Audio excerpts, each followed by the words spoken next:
Semiško podjetje Kaiva, specialna strojegradnja Branka Ivanoviča, je svojo pot začelo pred 20 leti z izdelavo strojev za razrez papirja in folij, kmalu pa so začeli prodajati tudi tovrstne storitve.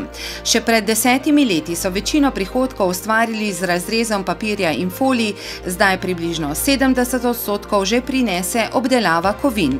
Prelomnica v življenju podjetja je prinesel sodelovanje s podjetjem Moris in preko njega z Danfosom Trata, ki je zdaj njihov največji kupec. Letos so se odločili za nakup nove specialne stružnice in dokončanje poslovnih prostorov. Naložba, ki jo bodo uresničili s pomočjo sredstev razpisa za Pokolpje, bo veljala okrog 120 000 evrov. Za novo naložbo smo se odločili predvsem zaradi precejšnjega povečanja naročil v letošnjem letu, po drugi strani pa tudi zaradi same posodobitve proizvodnje, kar bi dejansko nekako morali že prej, vendar v kriznih časih te možnosti ni bilo. S tole naložbo bomo bistveno hitrejše in pa bistveno kvalitetneje lahko opravljali usluge naročnikom.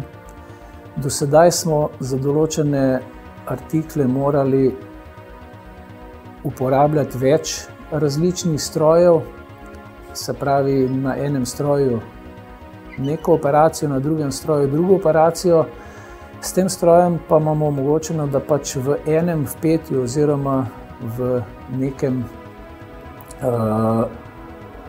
časovnem razdobju opravimo vse operacije na tem istem artiklu.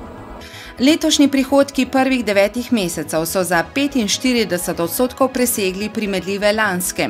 Po načrtu naj bi jih v celem letu za 30%. Do konca letošnjega leta in v naslednjem letu imamo namen dograditi objekt. Poleg tega pa delamo tudi linijo za avtomatsko pakiranje rolic. To bomo dokončali predvidoma v začetku naslednjega leta.